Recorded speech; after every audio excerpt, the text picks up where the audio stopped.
Hola from Barcelona. Isa sa mga nagpapayaman sa amin sa Spain ay ang pagka-catering.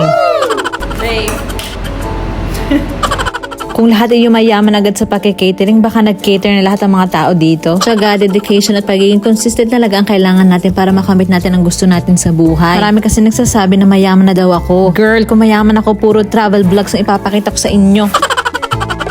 Sakto lang din, tahimik, masaya, masarap ang tulog ko kasi wala kaming utang. Malusog at blessed lang kami sa pagkain. Kaya wag kayong mag-assume. Pero isa sa pwede kong tawagin pinakayaman ko dito bukod sa material things ay ang pamilya ko. Ramdam na ramdam kong pagmamahal at suporta ng bawat isa. Kaya naman ganun din ako sa kanila. Dahil may 3 na nakasiklib na naman, ay heto, tumutulong talaga ako sa kanila. Anyway, ipapakita ko sa inyo today mga typical ay nihahanda namin tuwing nakikater kami. Depende yun sa budget ng client. Etong hinahanda namin ay for 100 packs at sa Barcelona City pa namin dadalhin. So ang budget ng aming client ay 1,500 euros. Sa peso siguro nga 90,000 din. Umpisahan natin sa star of the day. Ang pinaka-paborito ko. Ito ay ang bread with tomato na merong olive oil na pinatungan ng Iberic ham. Ang dami nilang order na ham. Alam nyo naman kung gaano kamahal yan. Siya nga pala. Siya ang maganda at mabait kong sister-in-law. Tapos, hindi din nawawala ang bread with tomato or paam tumagat kung tawagin nila dito na may iba't ibang cold cuts na palaman. Ang cold cuts na yan ay kami rin ang gumagawa. Kung napapanood niyo yung mga vlogs ko, doon makikita nyo kung paano kami nagpo-produce ng iba't ibang sausages. Magawa rin kami ng pizza at croquetas or croquettes sa iba kung tawagin. Tapos, isa pa sa palagi ko nakikita sa mga handaan dito ay ang truita. Omelette with potatoes at onion yon. Typical din ang canapes. Ito, caramelized onion with black sausage. Kumuha naman ako ng sobrasada sa labas kasi ako naman ang gagawa ng canapes na merong sobrasada at brie cheese. Iinitin namin to para ma-melt ang cheese at maluto naman yung bloody sausage. Ang bango, nakakatakam. Bukod sa ube na malaki na palagi nyo nakikita sa mga vlogs ko, meron pa kaming 2. Yung mas malaki ginagamit na lang namin ngayon for bigger production. Ito naman canapes with ensalada. Tuna lang yan with carrots at green peas na may mayonnaise. Last canape naman natin ay ang smoked salmon with Philadelphia cheese.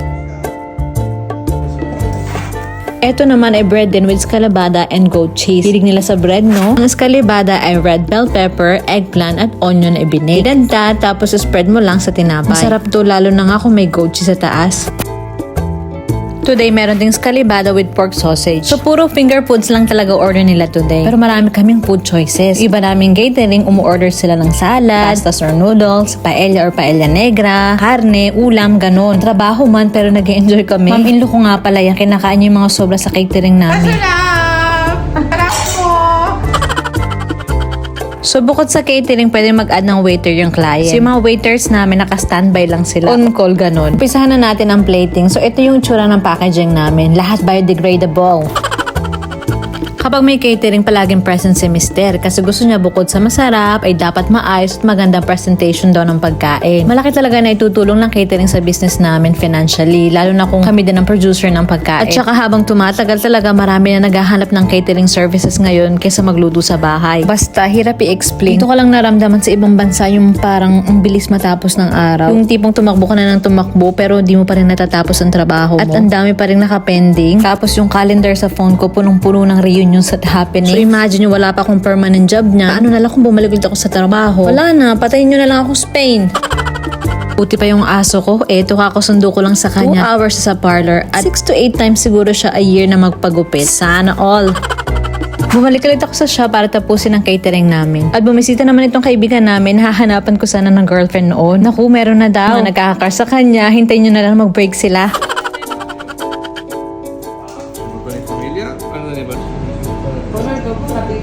So, uwi na ako ng bahay kasi kailangan ko pa magluto ng lunch namin. Simple lang niluto ko kasi nagmamadali din ako. Chicken at gulay lang. Lately kasi naisipan ko mag-dedicate ng 1 oras para gawin ko yung nagpapasaya sa akin. Ang tumugtog ng gitara.